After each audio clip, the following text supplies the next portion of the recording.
Hi, everyone, and welcome back to How to College, our podcast where we get together with fellow first gens to have real conversations about what it means to be among the first in your family to go to college, graduate, and then what happens post graduation.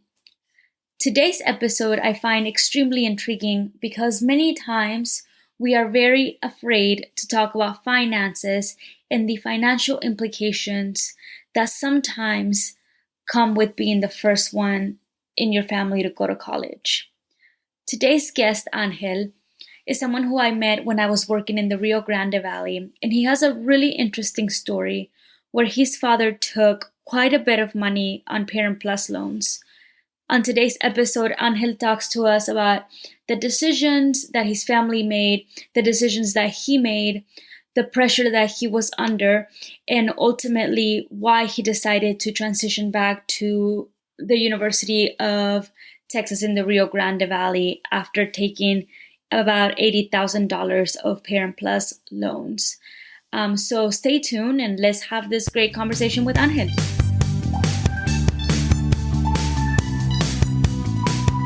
Hello and welcome to How to College. How is your day going? Hi, Miss Norma. It's going great. I already did gym and I am getting ready to have dinner in a little bit with my family. I'm so excited to have a conversation with you and happy to be here. Thank you so much for spending some time with us. So, why don't we begin by you telling our audience a little bit about you, where you grew up, where you went to school, how you learned that you were a first generation college student? Yes, definitely. My name is Angel Rodriguez and I grew up in Donna, Texas, a town that borders the Mexico and US states. And I grew up here my entire life.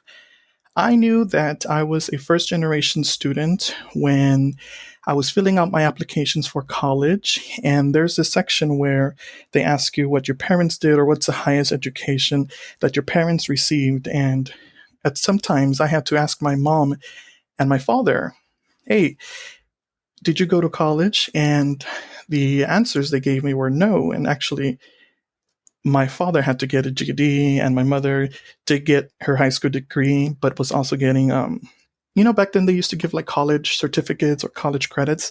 So she had some of that, but did not necessarily go to college, but participated in some of those programs. So I think that's when I first found out that I was first generation. And do you remember what you felt at that point? Was it scary, nervous? Like, you're like, oh man, I'm applying to this thing that no one has done before in my family. What were you feeling back then? There was a lot of confusion in my mind because I did not have someone to ask the questions that I was having. For example, how was I going to pay for college? Maybe I should give some context. In 10th grade and 11th grade, I found this passion for the arts. And out of nowhere, I started investing my passion in the arts and drawing and painting. My teacher, Mrs. Nettles, really took her time and allowing me to develop those skills. And she guided me into maybe pursuing a career in the arts. In 11th grade, I actually applied for a summer program for the Maryland Institute College of Art, which was in Baltimore, Maryland. And at the time, it was just a summer program, so it was not that expensive. So I asked my father if I could go, and he said yes. And I think that was probably the best decision he could have made because I was able to experience and live at a university or a college for a month and a half, and I just fell in love. The only issue at this point was that this was a private art college that was very prestigious in the art world. So when I was applying, my senior year comes along and I was applying for that specific school, the Maryland Institute College of Art. The big topic of how do I pay for this was something that I had to deal with. And I was very nervous and I did not know how to tackle it. So I did not have anyone to ask in my family, hey, what do we do? Can we afford it? But it's a conversation that I had to have, and it was difficult to have with my mother and father because the tuition per year was around $50,000, as it is a private art institute and one of the most prestigious institutes in America for the arts. So I Was very, very nervous about that. How was I going to pay for it? I don't know. So if I had had someone to ask, or if my parents had gone to college, maybe they would have had a little bit more perspective of how to deal with this part. But I was stuck asking my college counselors, who were very instrumental in me figuring out, okay, we got to apply to financial aid. Okay, if it's a private institute, maybe you won't get a lot of financial aid, but let's apply to scholarships. And we applied to multiple scholarships, and the scholarships offered at that campus. Thankfully, I was granted the presidential scholarship from the Maryland Institute College of Art, which was $25,000, but it was split into 4 years. So it didn't really make a dent in the $50,000 ticket bill for the year. So that was something I really struggled my senior year. There's so much to untangle there, right? So, first of all, congratulations. It is a big honor. That school is very prestigious. And for those in our audience that might not know too much about art, not everybody is accepted to this institution. So that is already a big deal, right? Because someone out there has noticed some type of talent that you are displaying. And let me ask you, were there other schools that you applied to, or was this the North Star and you were just very excited that this is it and this is the place that I'm going to go to? Good question. I actually applied to multiple schools. One of the requirements at Idea Public School is to apply to at least 6 on your 11th grade year or senior year. And I applied to multiple, a lot of Texas schools, St. Mary's, UT Austin, UTRGV. But I also applied to prestigious schools, for example, the Maryland Institute College of Art. I also applied to Pratt, which is in New York City. And I also applied to Yale School of Arts. However, my mind was set since I went to the Maryland Institute College of Arts summer program my 11th grade summer. I knew that I had to go back. I was in love. I fell in love. So much knowledge, so much was shared with me in those few weeks that I was at that college that I knew I wanted to go back. And like you said, it's not everyone gets in. It's a very prestigious school, and I think I was very lucky. If I go back to the presidential scholarship I mentioned a little while ago, that presidential scholarship gets only awarded to a selected few from the top 20% of portfolios reviewed. To get admitted into an art institute, I had to apply using a portfolio, which means submitting 10 to 15 images of your artwork. It can be in any medium, right? So it could be painting, drawing, digital. I entered most of my drawings, most of my paintings that I had done in my 10th grade, 11th grade year with Mrs. Nettles. And I was selected as being top 20% of the portfolios reviewed for that school year, which was 2014. And going back to the scholarship, I was very, very humbled when I received the message that I won the $25,000, but for 4 years. It was beautiful at the same time to see, okay, $25,000, yay! But then we have to split that in 4 years, so the amount is very, very low, making a dent into the tuition for those academic years. So bittersweet, I imagine, right? Because you're like so excited, and yet you're like, wait a minute, 25 divided by 4, and the school is $50,000 just in tuition. We have we haven't even talked about how you're gonna live, how you're gonna eat, how you're gonna survive, and it is so hard, right? Because you're talented, and yet here you are. And so, talk us through, how are you having this discussion with your parents? Because your parents, I am thinking, they're saying, well, Angel, you want to go study art? Artists don't make money. So talk to me about, like, were you thinking loans? What was that conversation like with them? Two things here in the questions you just asked. When you think about art and artists in the world, an artist thought of everything that you as a human being are a part of today.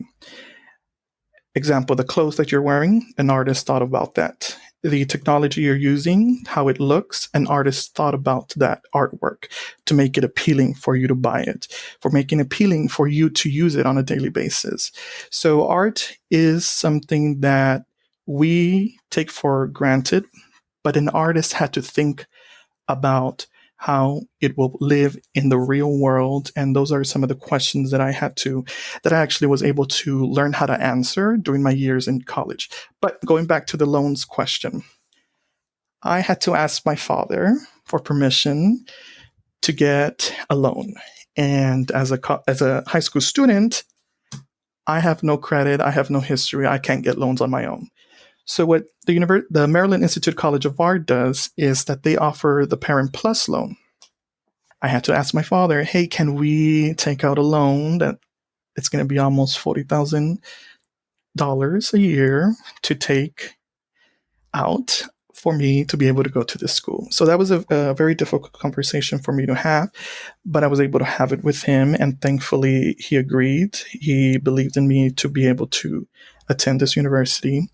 And I was able to go to the Maryland Institute College of Art for 2 years.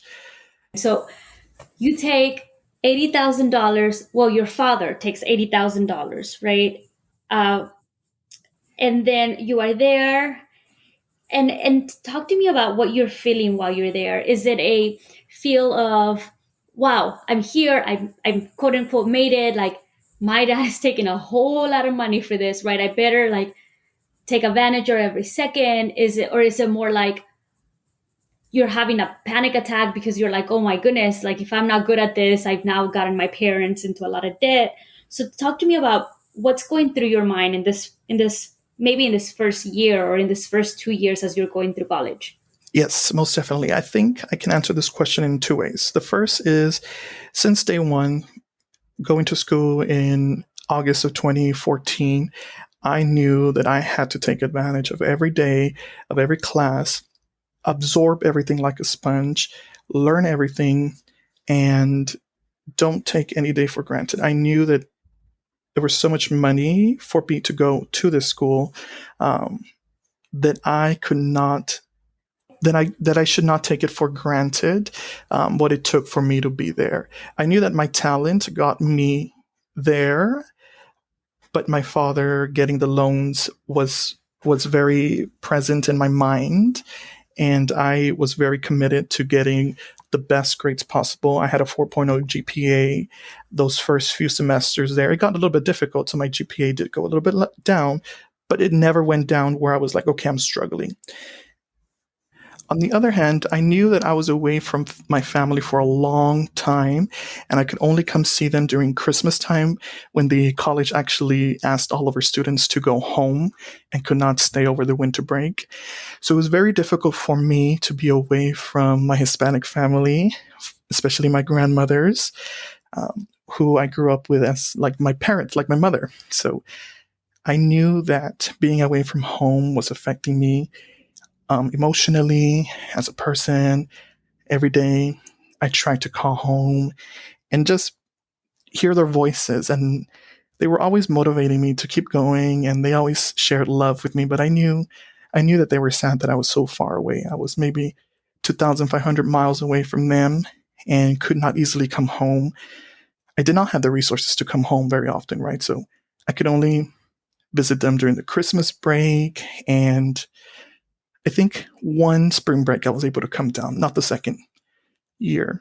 But being away from home was the second part that I had to deal with being at the Maryland Institute College of Art. Yeah, I think for a lot of us that grew up with our extended family, that's a big variable in the psychological toll that it takes on us. So then walk us through what happens in year two. So you mentioned you stay there for 2 years, and then what was that decision then to transfer back home? What were the variables that you were thinking about? Yes, so it was maybe January, February.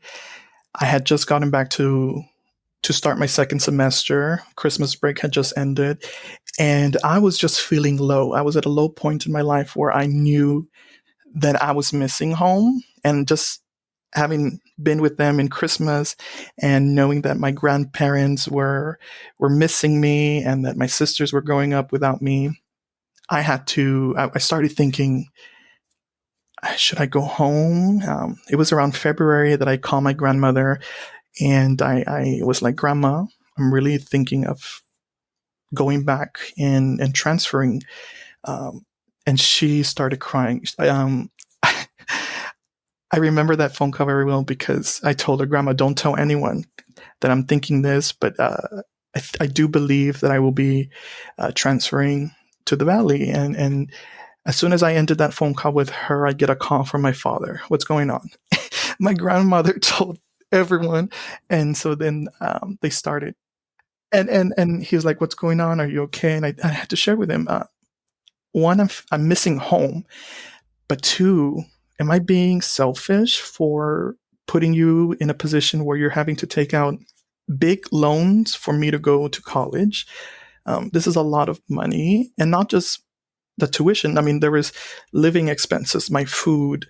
I had to take, because it's an art institute, I have a lot of art supplies that I had to buy on a weekly basis that I needed to do my homework with. For example, oil paints. Oil paints are not cheap. Canvases. I had to have a laptop for my digital classes, my media classes. So there was a lot of consideration where money was always present. Um, it was always in the back of my mind. And I would see some of my classmates who had trust funds, that students that had parents that were very wealthy. I couldn't live that. I couldn't experience that experience because that was not me. I came from a very humble home, a home that my mother and father are divorced. And so we split my time when I was at home, with my mother being a single parent, and she was a hairstylist, and my father a truck driver. So growing up, I did not grow up with a lot of money. So I had to take a step back and be like, is this the best decision for me and my family, that I'm putting my father in a tough situation where he'll say yes for me to go to college and take these loans out, but am I being selfish at the same time? So that was something that was in my mind. And ultimately by March of that year, I decided, and I started the paperwork to transfer to the University of Texas at Rio Grande Valley here in Edinburgh, Texas. And that's where I graduated in 2019, December 2019, the last class before the pandemic hit. Well, congratulations, first of all, on graduation. I do want to go back this line of thinking. Okay, so your dad had already taken $80,000, right? And in your heart of hearts, if I understand you correctly, it just didn't feel right, because then your dad would have to take another $80,000, right?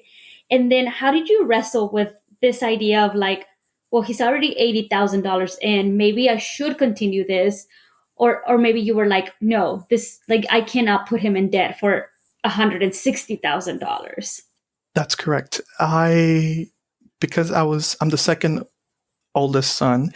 My oldest sister did not go to college, so I was the first of the children to go to college, and I have 5 sisters. So I was thinking, my father's 80,000 in debt with me. I need to be able to give my sisters an opportunity if they want to go to a university outside of Texas. I don't know what they'll decide at the time, right? Correct. I didn't know what they would decide at that time. However, I knew that I needed to allow them to have that opportunity to decide whenever it was their turn. And I knew that I could not allow my father to take $80,000 out in addition for 2 more years to be in that college. I made the decision that it was enough for me. I learned a lot. I took advantage every day. And I made the decision to transfer to UTRGV, where I did not have to take any loans out, and student financial aid was able to help me a lot. And that's how I was able to process that decision. It was really thinking about my sisters and allowing them to have the option or the opportunity to go to a university of their choosing if they decided to go. I'm following the thinking here. And so then at UTRGV, what did you study? Did you go back to art, or did you say, you know, I need to pivot to something different? What was your major? When I transferred, they didn't have the exact same title as I was studying at the Maryland Institute College of Art. So I had to shift my title, but still in arts, to BFA in Studio Fine Arts. And Studio Fine Arts consists of painting, drawing, photography, studio photography, printmaking, which is one of my favorite mediums and artworks to do. So yes, I did continue the arts at UTRGV. However, because some of the transferring credits did not fully apply in the states, Maryland and Texas, different university systems, college systems. So not all my credits were transferred successfully, but I was able to get a lot of them credited at UTRGV. But I had to take some classes to bring me up to speed. It did take me 1 year longer at UTRGV, only because at UTRGV, I had to take different subjects. I had to take U.S. government, math, physics, science. These topics are not included in the curriculum at the Maryland Institute College of Art, where it's solely art and the foundations of art. So it did take me a little bit longer. Instead of 4 years, I graduated in 5. But I learned so much. There was so much information that made me a better person, made me a better team player. It taught me more having perspective of just arts being here at UTRGV. Well, let me ask you two things. The first thing is, so then the loans that your dad took out, where are y'all with them? Are you still paying them, or where do you stand? Yes, because I graduated December 2019, the loans kick in 6 months. The repayment of loans starts 6 months after that. 6 months after December 2019, we're in COVID world, and President Biden put a pause on the loans, the student loans. So since 2020, all student loans have been on pause. So I've not made a payment on them. However, I am back in school. I'm currently doing my master's, my MBA in marketing. That is something that I am currently doing because I work at the marketing department for Idea Public Schools. And so much knowledge, so many skills that I am learning in the marketing world right now that I am enjoying my time in the MBA. Your bachelor's, you just want to get over that period of time. You're like, oh, I can't wait to be out of school. But now that I have worked a little bit, have my bachelor's, have worked a little bit, I am back in school in my MBA. I am enjoying every class. I am learning so much, and I'm like, I am enjoying being a student again. And I don't think I would have ever said that maybe 3 years ago, but I am truly enjoying being in my MBA with the marketing department at UTRGV. And the pressure is, I'm guessing, a little bit off, right? Because first Correct. of all, you have a college degree, which you quote unquote made it. Like I made it. yes, this is the North Star, right? Like for all of us that are first gen, it's just like getting that diploma. And so I think maybe you're also enjoying it a bit more because the financial stress is not there the way it was before. And also the pressure's off, right? Like if you get an MBA, that's amazing, but it's also just a little extra add, the extra Correct. topping to our Sunday at this point. All right, Yes. Angel, what I'm going to ask you might be a really hard question, but knowing what you know today, three years out, would you do it all over again? No. I answer that knowing that I put my father in a situation where there's so much money. I think back to my high school years, and all my teachers said, yes, do it, do it, do it, do it. But only one person told me, don't do it. And I think about her all the time and how I ignored her because everyone else was telling me, do it, do it, do it. Go to MICA, learn. And she was the only one that kept saying, don't do it, don't do it. And I kind of wish that I would have listened to her on the financial side. However, I do not take for granted all the experience, all the knowledge, all the memories that I created at MICA. Those experiences have put me in a position where I can think outside the box and not be close-minded to ideas that maybe I was shielded because I grew up here in the RGV, right?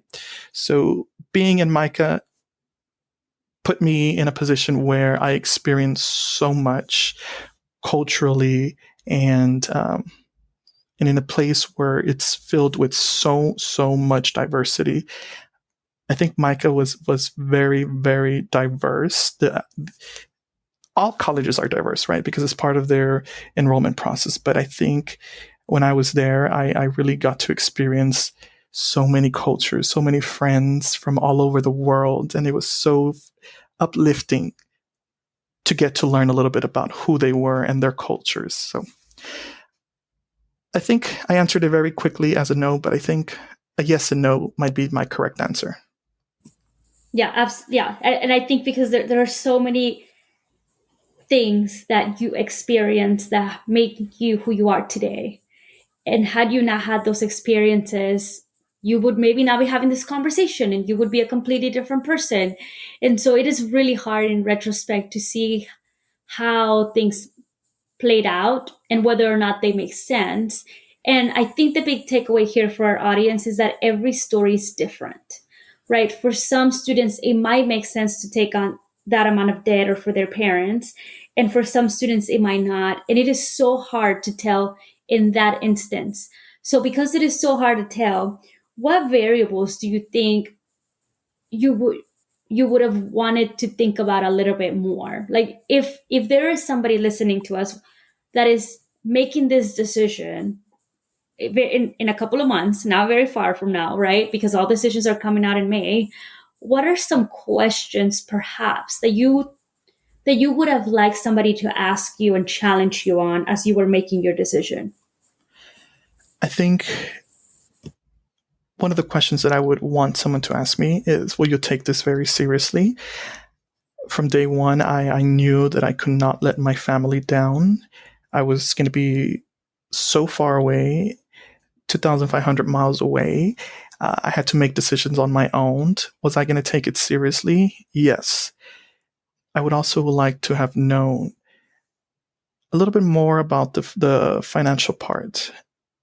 I know money is something that we tend not to talk about, but taking big loans out is a lot of responsibility. You have to pay it back at some point. So understanding that once you graduate in 6 months, they're going to come knocking and be like, where's our money? Start repaying. Thankfully, I've been able to be on pause, but that pause will not be there for ever, right? So Yeah, and not to mention the interest, right? Like, it's not just the principal of the loan is, and the parent plus loans are one of the ones with higher interest, right? So it's, it's sort of like, holy moly, that's a lot of money. I mean, I don't know. That's, my mom makes $20,000 a year, so that would be an incredible amount of money for my mother, And so then what's the arrangement that you've made with your father? Are you responsible for all this money? I know it's a parent plus loan, and technically the loan is under my father's name. But yes, Angel Rodriguez, me, the son, will be paying the loans. He is not paying for them. I will not allow him to pay for them. The experiences, the knowledge, the school was for me, and it should be my responsibility to pay them back. So that is the arrangement that we have, that I will eventually pay them back. They're just under his name. Got it. Okay, so the couple of questions you would ask yourself then are: one, are you going to take this extra seriously? Two, a question around the financials, not just the principal, but with the interest, right? And maybe three, if I can extract from your story, is a conversation with your father about, like, obviously he wants to support you and you're his number one, right? And he will always do, like many parents, right, everything it takes to be successful. And yet, though, also maybe a conversation of, what if this doesn't work out? What's our plan B, right? That is correct. I would also want to be prepared for. Okay, let me try to explain to this. I didn't experience racism until I went to the Maryland Institute College of Art. And I would have liked to have been prepared for those scenarios. Being called a beaner in front of my entire class was something that I had never experienced.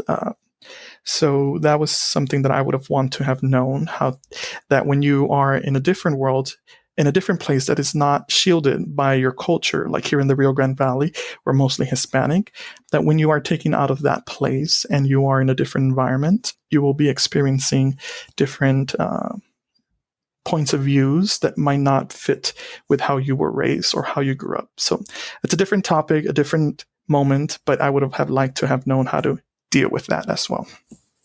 Well, not to mention how it affects you psychologically, right? Like, number one, you already have this big imposter syndrome of like, I don't belong here because I can't afford to pay for this place. And then to top it all off, not only can I not afford this, but I'm different and I look different and I sound different than everybody else. And that adds up, Angel, right? Like, it is no wonder that you're like, oh my God, what am I doing here? Yep, you are correct.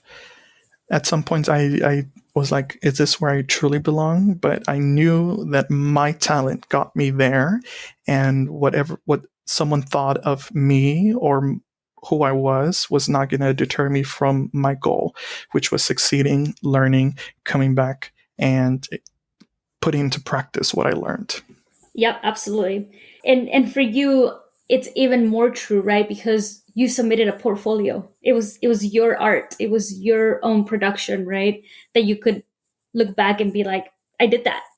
I did that, and I did not just do that. I was named top 20% of all portfolios reviewed for that academic year.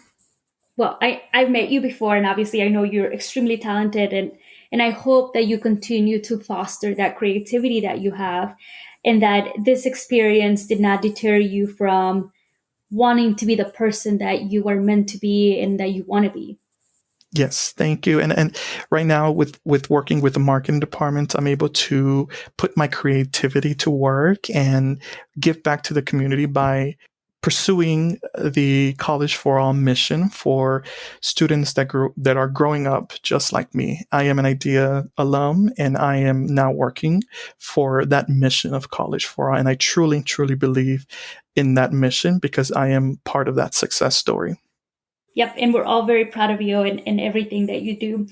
So I think in conclusion, right, every story is different. And like I said before, I don't know that we can say whether a decision like this, taking on this amount of debt, is for everyone, right? This is just one story and how it turned out. But if there was one piece of advice for anyone that is considering taking a large sum of money for college, or because the reality is many people are, right, college is just so freaking expensive, or they're thinking about their parents taking some loans, what's a piece of advice that you might want to give them? I would want to share with them that if you take this money out, please, please take every day as if it was the last day, right? Because you want to absorb everything, everything, everything, learn it to the best of your ability, practice it, and don't take it for granted. You are in that place, you are in that university or college because you earned your place at that table. If you get to go and you have to make this decision to take out these big loans, take advantage and don't and please just try not to mess your experiences up. I know you'll be alone and having to be responsible for a lot of your own daily decisions. Um, please make sure that you make your decisions for the better, right? I think that's what I would say. Beautiful. That is a perfect ending to this episode, Angel. We thank you so much for being so generous with your time and allowing us to hear your thought process and to be vulnerable with us. We really appreciate it. And I think a lot of folks that listen to this will take your story and not feel like they're the only ones going through it, right? Because these decisions are hard. But I think the more stories we tell and the more narratives we bring to the forefront, the better equipped people are to make these types of decisions. Yes, thank you, Norma, for allowing me to share my story. I am glad to be a part of this project and so thankful. Thank you so much. Have a wonderful day. Thank you, you as well. Well, that's it, folks. Thank you so much for tuning in. We thank Angel so much for having a very honest conversation that I think oftentimes people are afraid to have, but it is so important because taking on this amount of loans definitely has some ramifications. At the end of the day, I want to make it clear that every situation is different and everybody has different variables that they should be taken into account. We cannot give you all financial advice on what makes sense for you all, given that we don't know the personal circumstances. That being said, I think Angel has posed some very good questions that you all might want to ask yourselves as you're thinking through this. One, he asked, are you going to take this extremely seriously? Because it is a lot of money that is at play here. Two, he talked about having some conversations with people that know what they're talking about, that understand how the loans work, that understand the ramifications long term. And then the third thing we discussed is really having an honest conversation with your parents, especially when it comes to the Parent Plus loans, because at the end of the day, they are the ones that are signing that paper. And we also have to think about their futures and what it means for their own financial situation. Now, again, we want to make sure that you know that every situation is different. In this case, for Angel, you heard it loud and clear. Would he do it all over again? He answered yes and no for very different circumstances. So please, we ask that you seek financial advice when you're making these decisions. You talk through it with your parents. And at the end of the day, we wish you the best of luck. Don't hesitate to reach out if you have any additional questions. Until next time.